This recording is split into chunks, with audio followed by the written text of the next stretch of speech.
ছোট গাড়ি চলতে পারবে না, সিলেট শহরে ছোট গাড়ি চলতে পারবে না। আমরা পারি হয়ে গেলাম।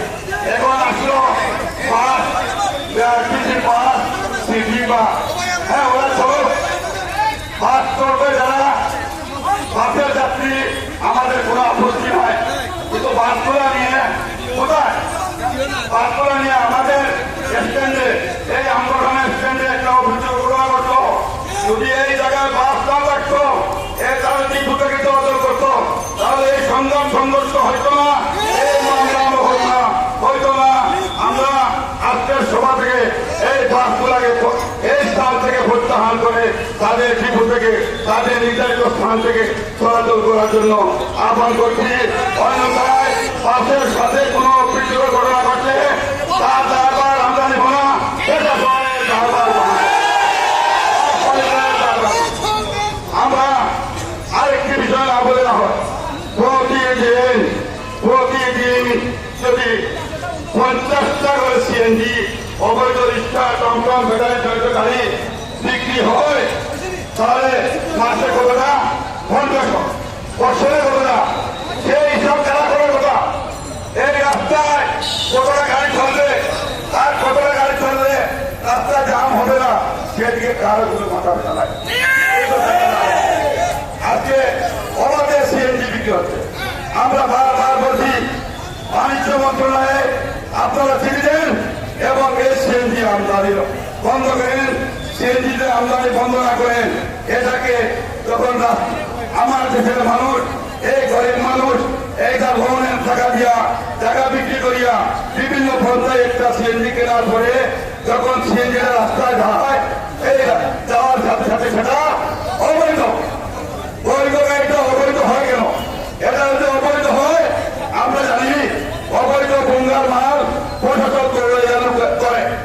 এই সিএনজি ব্যাটারি চালিত সিএনজি এরা শোরুম খুলে, গাড়িগুলো অবাধে বিক্রি করছে।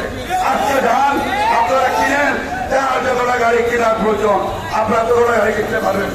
এই গাড়িগুলো বিক্রি বন্ধ করা হচ্ছে না। আবার রাস্তায় যেমনি আমি একটা ফসলকে বলেছিলাম, রাস্তায় বড় লাগাই করতে যেভাবে বের করা হয়, ঠিক সিএনজিটাকে এইভাবে বের করা হয়। সুতরাং আপনারা যে কোনো বিক্রি করেছে তাদের কাগজের ব্যবস্থা করেন, আর কাগজের ব্যবস্থা যদি করতে না পারেন, যারা বিক্রি করেছে তারা কাগজ দেওয়ার কথা, তারা আজও কাগজ দিতে আশ্বাস দিচ্ছে। যদি তারা কাগজ দিতে ব্যর্থ হয়, আমরা তাদের স্মরণ না করবো। আমরা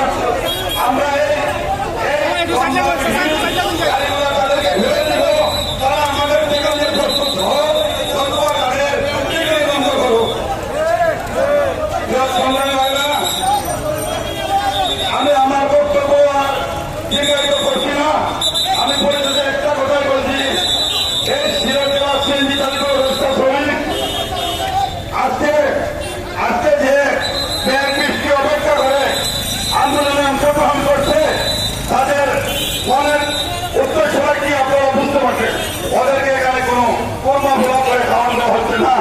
ওরা কেমনে আসলো, আমি এইটুকু চিন্তা করে আপনারা যারা প্রশাসনের শীর্ষস্থানীয় কর্মকর্তা আছেন, আপনারা অতি সত্ত্বর আইনানুগ ব্যবস্থা নিয়ে আমাদের আন্দোলন সংগ্রাম থেকে আপনারা পরিত্রাণ দেন।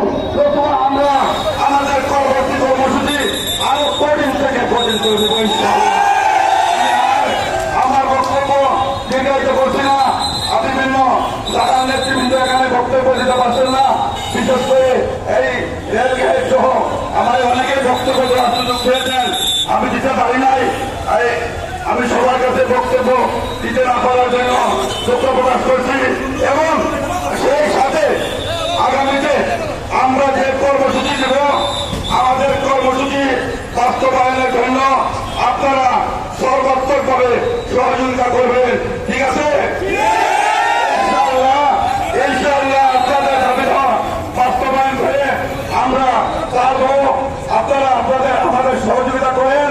আমি আর আমার বক্তব্য দীর্ঘায়িত করছি না। সবাইকে সংগ্রামী সালাম আদা অভিবাদন জানিয়ে আজকে বক্তব্য এখানে সমাপ্ত ঘোষণা করলাম। জয় হোক মেহরতি স্বামীকে ধন্যবাদ।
এখন আমি বক্তব্য রাখবো, একটা শ্রমিক সামনে থাকলে বক্তব্য রাখবো না।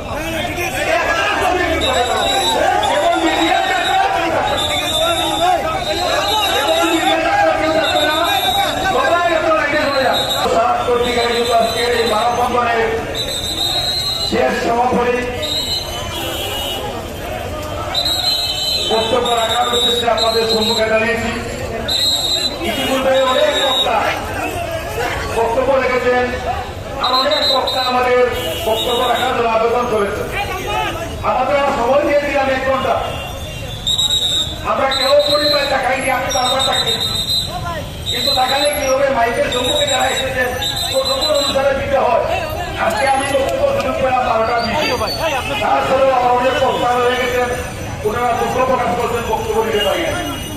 তাহলে পরবর্তীতে আমরা মানববন্ধন কর্মসূচি 2 ঘন্টা বা 3 ঘন্টার জন্য করবো, ঠিক আছে? সবাই বক্তব্য রাখবেন, সবাই নির্দিষ্ট সময় আমরা দেব। আজকে পারা গেল না, অনেকে অনেক কিছু বলেছেন, আমি বলেছি ধন্যবাদ, আপনারা এসেছেন এবং বক্তব্য দেওয়ার সুযোগ দিতেন। আপনারা তো আমি ক্ষমা প্রার্থী, এই দায়ভার আমি মনে করি আমার, এতে বক্তব্য দিতে না করার যে ব্যর্থতা, এটাও আমার, আমি নিজের উপর সাথে নিয়ে আপনারা এই বিষয়ে যারা কষ্ট পেয়েছেন আমি তোমার সুযোগ দৃষ্টিতে দেখার জন্য আমরা সেখানে কেউ দাঁড়িয়ে আমাদের বক্তব্য কোনো কিছুই আমার জন্য অবচিত রাখেনি, সব বলেছেন। তো আমি এখান থেকে আবার একটি কথা বলি। আপনারা লক্ষ্য করেছেন এই সিলেট শহর আজকে 9-10 দিন যাবত একটি বিষয় উত্তপ্ত রয়েছে। আমরা এই সময় কর্মসূচি দিতাম না, এটা পূর্বে দিয়েছিলাম। এর মধ্যে এমসি কলেজে আমাদের সিলেটের ঐতিহ্যবাহী বিদ্যাপীঠ, সেই বিদ্যাপীঠে কুলাঙ্গার কয়েকটি একটি দর্শন করে বসে তারা সিলেটবাসীকে রক্ষাক্ত করেছে, তারা সিলেটবাসী রক্ষা করানো হয়েছে। এর সাথে আমরাও অন্য কোন সমাজের লোক নয়, এই সমাজের মানুষরাও এই ঘটনায় আহত হয়েছে, কত বিক্ষত হয়েছে। আমি আজকে প্রথমেই এই সমাজের মানুষের পক্ষ থেকে এই ঘটনা সহ ইদানিং আরো কয়েকটি ঘটনা ঘটেছে তার তীব্র নিন্দা প্রতিবাদ সহ এই আসামিদের বিরুদ্ধে দৃষ্টান্তমূলক শাস্তি প্রদান করে এই সিলেটের পবিত্র মাটিকে রক্ষা করার দায়িত্ব আমাদেরকে নিতে হবে। প্রশাসনের সহ সংশ্লিষ্ট আইন প্রয়োগকারী সংস্থা কোন প্রকারের চাল বাহানা, কোন প্রকারের ভাগ কুপর রাখা আমরা বরদাস্ত করবো না। ইতিপূর্বে বিভিন্ন সভা সমিতি থেকে সিলেটবাসী ঘোষণা দিয়ে দিয়েছে আমরা এই বিষয়গুলো আপোষ করি, এই বিষয়ে আমরা কোনো আপোষ করবো না। সে যে হোক, সে আমার ভাই হলেও তাকে আমরা ক্ষমা করতে পারি না। আমরা আজকে আমাদের ন্যায্য কিছু দাবি দেওয়া ছিল, সেই বিষয়টি আপনারা ইতিপূর্বে শুনেছেন। আমি এখানে যে একটি বিষয়ে অবতারণা করে আমার বক্তব্য শেষ করবো। একটি বিষয় হল, আপনারা আমি গতকালকে সংবাদ সম্মেলনে একটি বিষয় বলেছিলাম, আপনারা আজকেও আমি এখানে দাঁড়ানো ছিলাম। আমি সকাল 9:30 থেকে এই জায়গায় যাবো, সাহেবের একটি বিষয় লক্ষ্য করেছিলাম, এখানে কোনো মোটর সাইকেল ও অন্য কোনো যান যায় কিনা, যেখানে AFR লেখা। তো আমার সমাজের মানুষ আপনারা আগেই ধরে নিয়েছে, এই মানুষগুলো এতটুকু বুঝে না বুঝায় তারা এই বিষয় নিয়ে দীর্ঘদিন আন্দোলন সংগ্রাম করেনি। এই বিষয় নিয়ে তারা দীর্ঘদিন পূর্বেও আন্দোলন সংগ্রাম করে সফল হতো। কেন সফল হতো? আমার মানে হচ্ছে আমি রেজিস্ট্রেশনের জন্য অ্যাপ্লাই করেছি। এটা AFR লেগে সকল গাড়ি চালাতে পারে, পুলিশ তাদেরকে ছাড় দিতে পারে, আমার গাড়ি নাম্বার না দেওয়া পর্যন্ত করতে পারে না। এই বৈষম্য দালাল, এখনই দালাল। আমরা অনেক সহ্য করে আপনারা সরকারি কর্মকর্তা, আপনারা যে বেতন দেন, আপনারা যে সুযোগ সুবিধা গ্রহণ করেন, এই শ্রমিকদের এই জায়গায় তো বৈধ বলছেন, সেই গাড়ি আপনি ট্যাক্স দিয়ে নিচ্ছেন, যে ট্যাক্সের টাকা দিয়ে আপনি বেতন নিচ্ছেন, অবৈধ বলছেন। আমি সরকারকে তার নির্দিষ্ট রাজস্ব সহ রেজিস্ট্রেশন ফি দিয়ে আমি জমা দিয়েছি, তারপরে আপনার আমাকে রেজিস্ট্রেশন দিচ্ছেন না। হতে পারে আপনার ম্যানেজমেন্টের সমস্যা। আমরা সেই সমস্যার জন্য দীর্ঘ 5টি বছর অপেক্ষা করেছি।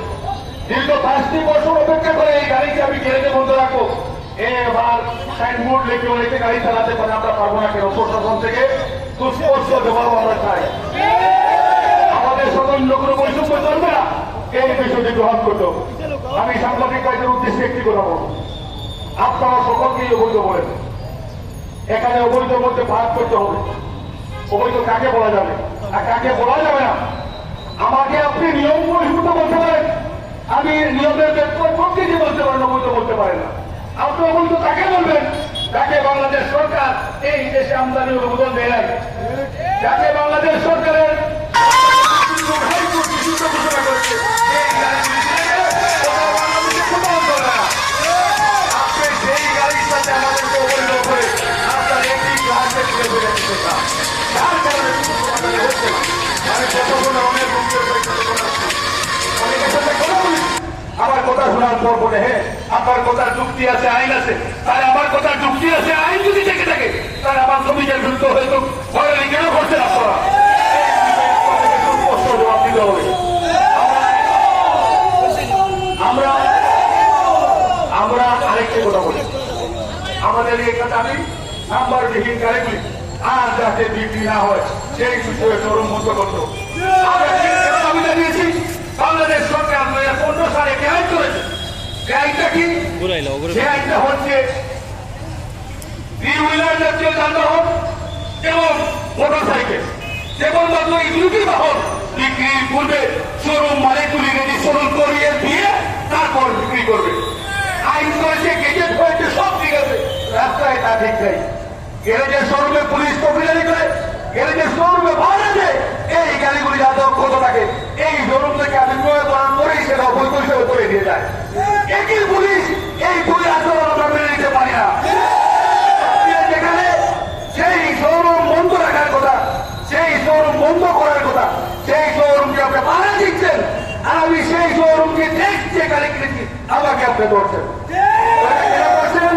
আগেই যে কথা বলেছিলাম, আমার সমাজের মানুষ অনেক কিছু আমরা বুঝি না, অনেক কিছু জানি না, যার ভাগ খবর নিয়ে আপনারা আমাদের বিরুদ্ধে অনেক নির্যাতন স্টিমুলার চালিয়েছেন।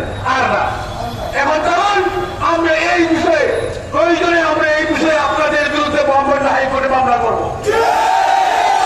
মহামান্য হাইকোর্টের নির্দেশিত অর্ডারকে বাস্তবায়ন করছেন না।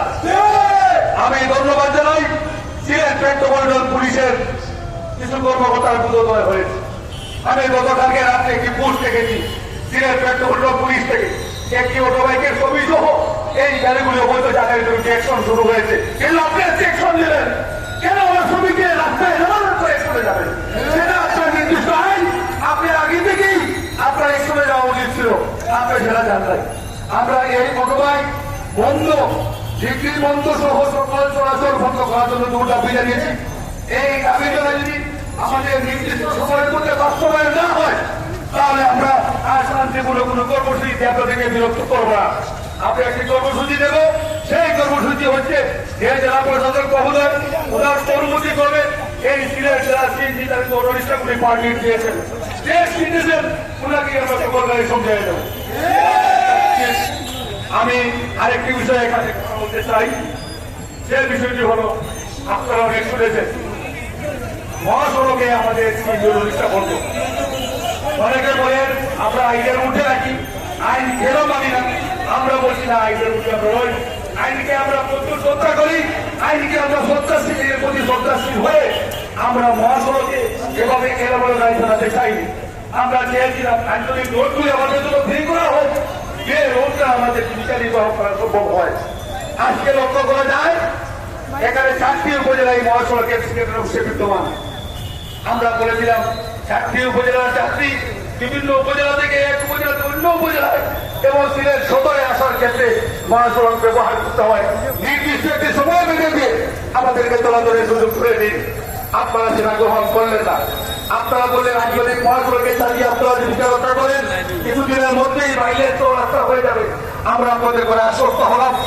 আমরা দেখেছি মাননীয় মন্ত্রী মহোদয়, সাবেক মন্ত্রী মহোদয়গণ অনেক কষ্টের মাধ্যমে এই সিলেট ঢাকা 4 লেন মহাসড়ক উন্নীত করেছেন। আমি এই জন্য মাননীয় প্রধানমন্ত্রীকে আন্তরিক ধন্যবাদ জানাই এবং সিলেটের এই যে সাবেক এবং বর্তমান মন্ত্রী মহোদয় যারা কষ্ট করেছেন তাদেরকে ধন্যবাদ জানাই। পাশাপাশি এই কাজটুকু আজকে 2015 সাল থেকে 2020 সাল পর্যন্ত শুরু হচ্ছে হবে, এই বিড়ম্বনা আমরা দেখতে চাই না। আমি গতকালকে একটি পত্রিকায় দেখেছি উবায়দুল কাদের সাহেব বলেছেন এই রাস্তার কাজ যত দ্রুত সম্ভব শুরু করা হোক। আমি ওনার সাথে সুর মিলিয়ে আমিও বলতে চাই কোন কন্ট্রাক্টর এই বিষয়ে মেঘ বৃষ্টি দেখিয়ে আপনারা সেখানে কাম বন্ধ করবেন না। আপনারা সকল করতে পারেন, প্রেসারে পড়লে আপনারা সকল কাজ করেন। আমি একটা এক্সাম্পল দিতে চাই, সিলেট সুলতানপুর রোড দিয়ে আমরা আন্দোলন সংগ্রাম করছি। আমরা আজকে দীর্ঘ 15 দিন যাবৎ বিভিন্ন পত্রিকায় বিভিন্নভাবে আমরা প্রতিবাদ জানিয়ে আসছি। আজকে 3 দিন যাবৎ লক্ষ্য করা যায় এই প্রচুর বৃষ্টির মধ্যে সিলেটের সুলতানপুর রোডের কন্ট্রাক্টর এই সিলেটের এই কন্যার থেকে তারা এই কাজ শুরু করে দিয়েছে। এই যে বিষয়গুলি এটা আমাদের সাথে এটা প্রতারণা আপনাকে এটা বুঝতে হবে।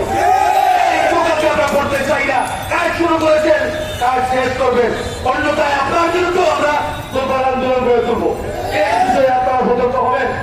আমি আরেকটি বিষয় এখানে বলি, আপনারা বলেছিলেন যে সিলেটের বিভিন্ন আঞ্চলিক রুটে আমরা চলাচলা করার কথা। এখানে যে আঞ্চলিক রুটগুলি রয়েছে সকল রুটই ভাঙ্গাচোরা এবং সেই রুটগুলিতে ভাঙ্গাচোরা রাস্তার মধ্যে সব এটা তো রিক্সা অটো বাইক টমটম সেগুলি ভরপুর রয়েছে। আপনারা আমাদের রোজগার শ্রমিকদের হাত পা পেতে সাফাই কাটার জন্য প্রতিযোগিতায় নামিয়েছেন। আর কত আমরা এই প্রতিযোগিতায় অংশগ্রহণ করবো না। আমরা একটি পরীক্ষা দিতে চাই, সেই পরীক্ষা হয় আপনি আমার দাবি মানবেন না সেই গাড়িগুলো আপনি প্রমাণ দিন। আর কোন পরীক্ষা আমরা অবৈধ হতে চাই না। আমরা এই রাস্তাঘাট ভাঙাচোরা দাবি জানিয়েছি, অবৈধ গাড়িগুলি বন্ধের দাবি জানিয়েছি। এই দুর্গাপুর রাস্তা দিয়ে প্রায়শই পত্রিকায় বিভিন্ন বিষয় লেখা হয়। আপনারা বিভিন্ন অনলাইন ভিডিওতে আমরা দেখি আজকে কয়েক বছর যাবৎ গুরুত্বপূর্ণ এই রুটটি বিভিন্নভাবে এমনভাবে ভাঙাচোরা রয়েছে আমার সিএনজি রিক্সা কোমর পানি হয়ে যায়, কোনো রিক্সা নিয়ে গেলে ডুবে মরতে হয়। এটা যদি একটি আঞ্চলিক সড়কের রাস্তা হয়ে যায় সিএনজি রিক্সা সিলেট কোর্ট পয়েন্টে সমাবেত হওয়াটাই স্বাভাবিক। কথাটা ঠিক কিনা? সিলেট শহরে আমরা অনেক সাংবাদিক ভাই সহ অনেক বুদ্ধিজীবী, অনেক সুশীল সমাজ, অনেক লইয়া অনেকে নার্সিং কাটে দেখি এরা কি সিএনজি শহর হয়ে গেল নাকি? আরে ভাই এটা সিএনজি শহর হয়ে গেছে কিনা আপনি দেখেন। কেন এত সিএনজি সিলেট শহরে চলে আসতো তার কারণ থেকে আপনি অনুধাবন করতে চেষ্টা করেছেন, করেন নাই। এই বিষয়ে আপনারা কেউ অনুসন্ধানী রিপোর্ট করেছেন, করেন নাই। এই দিকে বৈষম্য এটা করেন, করে দেখেন এই গাড়িগুলি মফস্বল শহরের বিভিন্ন এলাকায় চলার কথা, বিভিন্ন উপজেলায় চলার কথা, সেখানে আজকে ধরার সুযোগ না পেয়ে এই গাড়িগুলি আজকে সিলেট শহরে চলে আসে। আমরা এই গাড়িগুলি পরিচালনা করতে হিমশিম খাচ্ছি। আজকে যেখানে 5 জন লোক পরিচালনা করার কথা একটি স্টেট, সেখানে 10 জন 14 জন দিয়েও শৃঙ্খলা হয়ে যাচ্ছে। এই গাড়িগুলি আজকে মফস্বলে বিভিন্ন অবৈধ যানবাহন দখল করে নিয়েছে। রাস্তাঘাট ভাঙাচোরার কারণে জীবিকার পেঁচাকে এই গাড়িগুলি সিলেট শহরে চলে আসে। আজকে শহরে হাঁটা চলা যাচ্ছে না এই গাড়িগুলির কারণে। এজন্য আমরা বলছি স্পষ্টভাবে দাবি জানিয়েছি আমরা আর এই সমস্ত গাড়ি চাই না।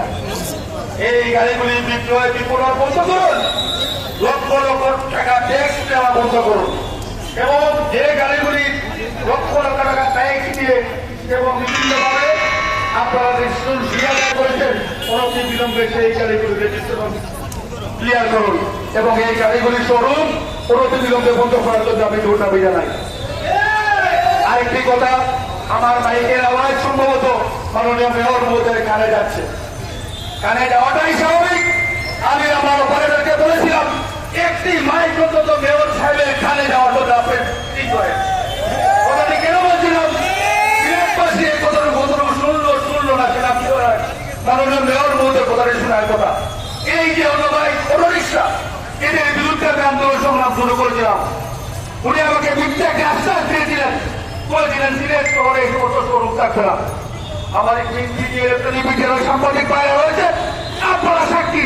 মেয়র মহোদয় আমাদের দাবির পরিপ্রেক্ষিতে সেই জায়গায় অভিযান করে সিলেট ধামাবাজার পয়েন্ট সহ বেশ কিছু এলাকায় এই রিক্সা টমটম মোটরবাইকে শহরগুলি বন্ধ করে দিয়েছে এবং আমরা লক্ষ্য করলাম 15 দিন বন্ধ রয়েছিল।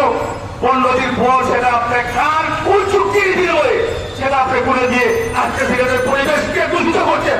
আমি আরেকটি বিষয় আপনাকে বলেছিলাম, আপনি নগর এক্সপ্রেস চালান, আপনি যাত্রীর সাথে আমাদেরকে কোনো ধরনের অবস্থায় পড়াবেন না, শ্রমিকদেরকে দিয়ে শ্রমিকদের বাড়াবাড়ি সৃষ্টি করাবেন না। আমরা মৌখিক দাবি জানিয়েছিলাম আপনার নগর এক্সপ্রেস নগরে চলাচল করুক, আমরা সহযোগিতা করবো, করছি আরো করবো। আপনার নগরে এক্সপ্রেস ঘোরাপথ উপজেলায় চলে যায়, নগর এক্সপ্রেস যদি পঞ্চায়েত উপজেলায় চলে যায় তাহলে এটার নাম নগর এক্সপ্রেস বদলান। যা খুশি যেখানে খুশি সেখানে যাবে, এটা দেখেন। আপনি নগরে এক্সপ্রেস করবেন, উপজেলা শহরে আপনার টিপ দেবেন, সেটা আমরা মেনে নিতে পারি না। আমার ব্যবসায়িক ক্ষতি আপনি করবেন না, যার জন্য আজকে আপনাকে অনুরোধ করবো, আপনার যে বিষয়গুলি রয়েছে সারা পৃথিবীতে এই বিষয়গুলি আপনি সমাধান দিন। আপনি বলেছেন আমাকে সিলেট তখন নাকি পার্কিং হয়ে গেছে, আমি বলছি পার্কিং হয় নাই, এজন্য আপনারাই আমাকে আপনি সিলেটের 10 টাকা স্থগিত দেন। আর স্থগিতের বাইরে গাড়ি একটা আমরা দেন, আমি কোনো কিছু করবো না। আপনি আমাকে একটি জায়গায়ও আপনার বৈধ কোনো স্থগিত সাইনবোর্ড দিবেন না, সারা সিলেট শহরকে এখানে গাড়ি যানজট করে রাখবে। আপনি সাইনবোর্ড দেন, পুলিশ সাইনবোর্ডবিহীন কোনো গাড়ি কোথায় রাখলে তার বিরুদ্ধে ব্যবস্থা নিতে আপনার কথা বলবো না। নিজেও শৃঙ্খলায় থাকবেন না, আমাকেও শৃঙ্খলায় আনতে দিবেন না। বিভিন্ন সময় বিভিন্ন ইলেকট্রনিক মিডিয়া আমাদের বিরুদ্ধে দুর্নাম করবেন, আমাদের জন্য নাকি সিলেট শহর সুন্দর হচ্ছে না। আমরা যদি এতই আবর্জনা হয়ে থাকি আমাদের বিরুদ্ধে আপনি একটি ব্যবস্থা নেন, যাতে আমরা সিলেট শহরে আসার প্রয়োজন হয় না। এই সিলেট শহরকে আমরা ফাঁকা করে দেবো, আমাদের জীবিকা রক্ষার জন্য আমরা যে দাবি করেছি সেটা সহযোগিতা করে। আমরা আন্তরিক রুড়েও আমরা বিভিন্ন কারণে হয়রানির শিকার, সিলেট শহরে এসেও আপনার বিভিন্ন কর্মকাণ্ডে আমরা কষ্ট পাই, আহত হই। এই বিষয়টি একসাথে কত চলাবেন, একসাথে সবগুলি হয় না। আমরা আপনার স্নেহমমতা সহ আপনার সর্বাঙ্গে সহযোগিতা কামনা করি, আমরা আপনার শুভকামী হিসেবে থাকতে চাই, কিন্তু আমাদেরকে হয়তো আপনি আমাদের বিরুদ্ধে বিভিন্নভাবে এগুলি না করলে ভালো হয়। আমাদের সাথে বসে বিষয়গুলি সমাধান করুন এবং আমি আজকে আপনাকে অনুরোধ জানাবো, অনুরোধ জানাবো, বিনয়ের সঙ্গে অনুরোধ জানাবো। আপনাকে ধন্যবাদ দিয়েছিলাম, সাধুবাদ দিয়েছিলাম, আবারও ধন্যবাদ দিব। মানুষ আপনাকে মাথায় নিয়ে করবে, আপনি কালকেই এই শোরুমগুলি বন্ধ করেন, এটা আপনার অধিকার, এটা আপনার নৈতিক দায়িত্ব এবং এটা বন্ধ করতে পারেন। আপনি শোরুমগুলি আমার সমাজের মানুষকে আপনার পাশে এসে দাঁড়াবো। আমরা এই বেআইনি কর্মকাণ্ডের বিরুদ্ধে আপনি আন্দোলন শুরু করেন, আমরা আপনাকে সহযোগিতা করবো। এই বিষয়ে অন্য কোনো আমি আরেকটি বিষয় বলতে চাই, মাননীয় জেলা প্রশাসক মহোদয়কে আমরা সমর্থন দিয়েছি। মাননীয় জেলা প্রশাসক মহোদয় আপনার সাথে বারবারের ভিতরে সভা হয়েছে। এই বিআরটিসি বাসকে সিলেটের সমগ্র পরিবহন সেক্টর উত্তাল ছিল, সিলেট আপনারা দেখেছেন। অবশ্যই একদিন 2 দিন সিলেট শহর সহ সমস্ত সমগ্র সিলেট জেলায় এমনকি সিলেট বিভাগ পর্যন্ত এই গাড়ির বিষয়ে আন্দোলন সংগ্রাম করে আমরা বন্ধ রেখেছিলাম। পরিশেষে আপনার মাধ্যমে মাধ্যমে আলোচনার মাধ্যমে আমরা সমাধান কি পেলাম, এই বিআরটিসি বাস করবে, আমাদের কোনো আপত্তি নাই। কিভাবে চলবে, বিআরটিসি বাস যাবে, আমরা কোনো আপত্তি জানাইনি। আপনি করতে পারেন, বাস 2টা দিয়েছেন, 10টা দেন, 10টা দিয়েছেন, 100টা দেন, আপনার অধিকার রয়েছে। কিন্তু আমার নির্দিষ্ট পার্কিং স্থানে এই স্থান থেকে আপনি বিআরটিসি বাস চালু করবেন। গণবসতি এলাকা এখানে প্রাইমারি স্কুল রয়েছে, মাদ্রাসা রয়েছে, আবাসিক এলাকা রয়েছে, মসজিদ রয়েছে। কোন বিবেকের চালনায় আপনি সেখানে শ্রমিক দিয়েছেন? আমার শ্রমিকদের মধ্যে একটি সংঘর্ষের নামও সৃষ্টি করেছেন। সেখানে আপনার কাছ থেকে আমরা ন্যায় বিচার পাওয়ার কথা, সেখানে আমার শ্রমিকদেরকে সংঘর্ষের জড়ানো আপনার দায়িত্ব নয়। এটা আপনাকে আমি আবার অনুরোধ করছি, আপনি বিআরটিসি বাসকে ডিপুতে নিয়ে যান, যেখানে বার্ষিকালীন নিজের 50টা জেলা ভর্তি নাই, কিন্তু তার নির্দিষ্ট স্থান থেকে নির্দিষ্ট স্থলে যাতায়াত করুক, আমাদের কোনো আপত্তি নাই। এই বিষয়টি আপনি গুরুত্ব সহকারে দেখবেন। আমি আর একটি বিষয় বলে আপনার বক্তব্য এখানে শেষ করবো। আমাদের প্রাণের একটি নামে ছিল এই যে ড্রাইভিং লাইসেন্স। গণপ্রজাতন্ত্রী বাংলাদেশ সরকার সুন্দর একটি আইন করেছে, সুন্দর আইন করে, যেটা সড়ক পরিবহন আইন 2018। এই সড়ক পরিবহন আইনে আমরা লক্ষ্য করলাম এখানে ড্রাইভিং লাইসেন্সিং চালকরা গাড়ি চালালে 25,000 টাকা জরিমানা, 6 মাসের জেল সহ কোনো ক্ষেত্রে উভয় দণ্ডিত করবেন। আমরা মাননীয় সরকার বাহাদুরকে বললাম, আমার সমাজের মানুষ এই বিআরটিএর হয়রানির কারণে আমার ড্রাইভিং লাইসেন্স করতে পারে না।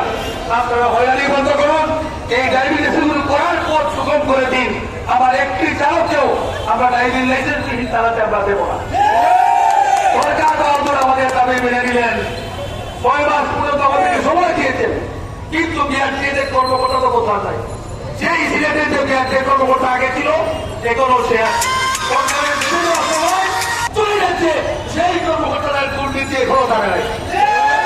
এখনো আমাদের পুরাতন চালক যারা দীর্ঘদিন গাড়ি চালান, আমি ইলেকট্রনিক মিডিয়া পিপিতে সাংবাদিক হয়েছে, কুট করে একটি কথা বলছি, আমাদের দুঃখ অনেক বিষয় আছে, দুঃখের পাল্লা পাহাড় তার বিষয়টি একটু জেনে নেন, এটা অনুধাবন করুন।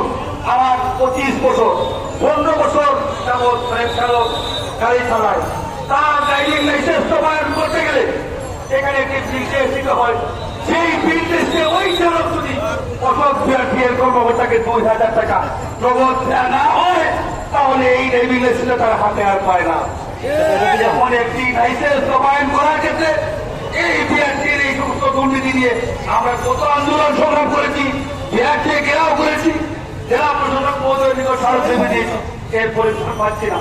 আজকে সরকার বাহাদুর সময় দিয়েছিলেন জুন 2020 সাল পর্যন্ত, আবার সময় বৃদ্ধি করে ডিসেম্বর 2020 সাল পর্যন্ত এই কাজগুলি করার জন্য আমাদেরকে সময় দিয়েছে। দুর্ভাগ্য আমাদের কিছু দাঁড়িয়ে নাই, সেই অসৎ কর্মকর্তা দুর্নীতিবাজ কর্মকর্তা কিন্তু প্রত্যেকটা স্থানেই বসে আছে, সময় তারা নিজেরাই নিয়ে নিচ্ছে, আমাদের কোনো কাজ করছে না। আজকে ভাবতেও কষ্ট হয়, মাননীয় সরকার বাহাদুরের সময় শেষ হয়ে যাচ্ছে, ডিসেম্বরের পরেও তারা একসাথে যাবে। ভালো কথা, পুলিশ ভাই যারা আছেন খান ধরে ছুটে রাখুন, আপনারা ডিসেম্বর পরে নতুন আইন কার্যকর করবেন, খুব ভালো কথা। বাংলাদেশ বিআরটিএ এই বিষয়ে প্রায় 10 পক্ষ ড্রাইভিং লাইসেন্স আমার সৌদি মানুষের আটকে রেখেছেন, উনি সামনে কিছু করেন না। তাহলে আপনার লক্ষণ আইন কিভাবে কার্যকর করবেন? আপনার পকেটে আমার ড্রাইভিং লাইসেন্স রেখে আপনি রাস্তায় বলবেন তোমার ড্রাইভিং লাইসেন্স নাই, এরকম মামলা দেওয়া সৌদি মানুষটা কখনোই গ্রহণ করবে না। আপনাদের ভূমিকা রাখার প্রয়োজন রয়েছে। আমি পুলিশ কমিশনারকে ধন্যবাদ জানাই, উনি সিলেটের বিআরটিএর দুর্নীতি দমনের উদ্দেশ্যে রানার লাইসেন্স দেওয়ার জন্য উনি বিভিন্ন পয়েন্টে ট্রাফিক সার্জের এর মাধ্যমে বেশ কিছুদিন কাজ করেছেন। আমার সঙ্গে উপকৃত হয়েছে, আমরা প্রাণ করে জন্য দোয়া করেছি। আজকে সেই কর্মকাণ্ড উনি বলল, আপনারা কেন এই বিআরটিএর দুর্নীতির বিরুদ্ধে সরে যান না? কেন বিআরটিএর দুর্নীতি বন্ধ করে চালকদের ড্রাইভিং লাইসেন্স করতে আপনারা সহায়তা করেন না? এটা আমি বুঝে উঠতে পারি না। আমি মাননীয় কমিশনার মহোদয়ের সাথে কথা বলেছি, অত্যন্ত ভালো মনের মানুষ, যে বিষয়ে ওনার সাথে অভিযোগ করা হয়, যে বিষয়ে সাক্ষ্য প্রমাণ সহ অভিযোগ করা হয়, সেই বিষয়ে সহায়তা করে থাকেন। সকল বিষয়ে উনি সফল হলেও আমাদের ড্রাইভিং লাইসেন্স বিষয়ে কেন সফল হবেন না আমি সেটা জানি না। আজকের এই সভা থেকে মাননীয় পুলিশ কমিশনার মহোদয়কে অনুরোধ জানাবো, আপনি এক পূর্বের প্রক্রিয়া শুরু করেন।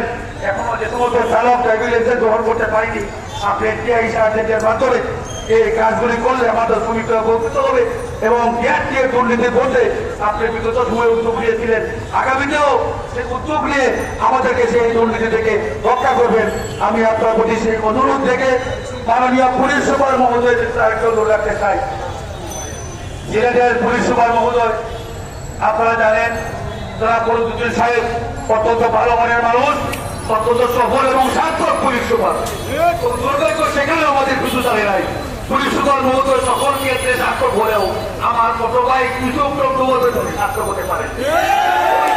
কি বাধা কেন মাননীয় পুলিশ সুপার সে অংশে ওনার সফলতা দেখাতে পারেননি? মাননীয় পুলিশ সুপারকে ভালো জানবেন। তবে আমি ওনাকে অনুরোধ করবো, আপনি সকল ক্ষেত্রে যেহেতু সফল হয়েছেন, আমার সমাজী মানুষের অধিকারের ক্ষেত্রে আপনি সফলতা লাভ করবেন। আপনার প্রতি আমার যে অনুরোধ রইল, আপনার প্রতি শুভকামনা রইল, আপনার জন্য আমরা দোয়া করবো অন্তত আপনি এই অবৈধ গাড়িগুলি বন্ধ করার ব্যবস্থায় করে নেবেন। আমি আর কথা না বলিয়ে সুশৃঙ্খল ভাবে আপনারা এখানে এসেছেন। আমরা চেয়েছিলাম আমাদের এখানে আরেকটি কথা আসছে, আমরা কুড়িয়াঘাটি বিশেষ করে এই মুহূর্তে আমরা দীর্ঘদিন কথাটি আমাদের কোনো উপস্থিত ছিল, সেখন সেই কথাটি আবার করে এখন জনতার রোগে নাকি টাকাটি হচ্ছে, সেটা আমাদের পুলিশ সুপার মহোদয় দেখবেন। আমার দেশ বেতন শ্রমিক তার পকেটে যা টাকা পয়সা কাগজপত্র যা ছিল সব নেই, এবং অনেক শ্রমিককে নিঃস্ব করেছে, অনেক যাত্রীকে নিঃস্ব করেছে, অনেক বিষয়ে আমার শ্রমিকরা বিভিন্ন মিথ্যা মামলায় জেল হাজাতে হয়। এই বিষয়টি আপনারা একটু দয়া করে নজর দিন। এই পুলিশ ডাকাতি বন্ধ করতে আপনার যে পুলিশ ক্যাম্পগুলি হয়েছে তারা তদারকি করলে এই জনতারুদের ডাকাতি বন্ধ হবে। আমি আর একটি কথা বলে আমার এখানে শেষ করতে চাই। আমরা অনেক শান্তিপূর্ণভাবে আমাদের এই সভা করতে চেয়েছিলাম, এভাবে রাস্তা আমরা জাম করবো সেটা আমরা চাইনি। প্রশাসন এই জায়গায় অনেক বড় বড় রাজনৈতিক দলকে সভা সমিতি করতে দেয় না, এটা আপনারা নিজেরা জানেন। আমাদের অনুরোধ করতে পারেন, আমাদেরকে দেওয়া হয়, আমরা প্রতিশ্রুতি এটা দেই রাস্তা ব্যারিকেড দেবো না, কোনো বিশৃঙ্খলা করবো না, কম সময়ের মধ্যে আমাদের সভা শেষ করে দেবো। যার কারণে আমাদের রাস্তা রেখে বিশ্বাস রেখে প্রশাসন আমাদেরকে অনুমতি দেয়। তারপরেও আমরা আজকে যেভাবে আমরা রাখার কথা ছিল আমি সেভাবে শৃঙ্খলা রাখতে পারি নাই, যার জন্য আমি আন্তরিকভাবে দুঃখ প্রকাশ করছি। পাশাপাশি আমাদের এই প্রোগ্রাম করতে গিয়ে অনেক ব্যবসায়ী ভাই আছেন, অনেক সমাজী মানুষ আছেন, আপনারা যারা কষ্ট পেয়েছেন, যাদের আর্থিক ক্ষতি হয়েছে, আমি সমাজী ভাই মানুষের অধিকার আদায়ের লোককে এই কাজটুকু আমার করতে হয়েছে, আপনারা ক্ষমা সুন্দর চোখে দেখবেন। এবং আমাদের এই বিষয়ে যদি আমাদের দাবিগুলি নৈতিক হয়ে থাকে, আপনিও আপনার অবস্থান থেকে আমার সমাজী মানুষের জন্য সহযোগিতা করবেন। আমি আপনাদের প্রতি সেই অনুরোধ থেকে আবারও আগামী 13 তারিখের মধ্যে যদি আমাদের দাবি দেওয়া বাস্তবায়ন না হয়, আমরা কোনো কঠিন কর্মসূচি দিচ্ছি না, স্বেচ্ছায় আমার সিএনজি পরীক্ষাগুলি আমরা মাননীয় জেলা প্রশাসক মহোদয়ের নিকট জমা দেওয়ার কর্মসূচি ঘোষণা করেছি। এখানে আমরা কোনো ধরনের জঞ্জাল সৃষ্টি করতে চাই না। তবে হ্যাঁ, আমার বিভিন্ন উপজেলা সদর থেকে আমার গাড়িগুলির বহর নিয়ে আসছে, প্রশাসন যেখানেই বাধা দেবে সেখানেই ডিসির কার্যালয় হিসাবে আমরা সেখানেই বসে পড়বো। যে রাস্তায় আমাদেরকে বাধা সৃষ্টি করা হবে সেই জায়গায় আমরা বসে পড়বো, সেখান থেকেই আমরা জেলা কার্যালয় ঘোষণা দিয়ে সেখানে আমরা জমা করবো। আমাদের কর্মকাণ্ড থেমে থাকবে না, আমাদের কর্মকাণ্ড আমরা অব্যাহতভাবে চালিয়ে যাবো। এই আলোকে আরো সমাজী মানুষ তৃণমূল পর্যায়ে ওদেরকে সজাগ এবং সতর্ক করার জন্য সুশৃঙ্খল ভাবে আমাদের কর্মসূচি পালনের লক্ষ্যে বিভিন্ন উপজেলায় আমরা প্রোগ্রাম দিয়েছি। সেই উপজেলাগুলির প্রোগ্রামে আপনারা স্বতঃস্ফূর্ত অংশগ্রহণ করে আগামী 14 তারিখের প্রোগ্রামকে সফল সার্থক করে তুলবেন, এই আশা প্রত্যাশা রেখে আমার এই বৃষ্টি বোঝা দিনে আপনারা কষ্ট করে এসেছেন। এত উপস্থিতি আমরা জেলার শ্রমিক ইউনিয়নের পক্ষ থেকে সকল সমাজজীবী ভাইকে আমি ধন্যবাদ জানাচ্ছি, মোবারকবাদ জানাচ্ছি এবং কথা দিচ্ছি আপনার ন্যায্য অধিকার আদায়ের সংগ্রামে জীবন দিলেও জেলা শ্রমিক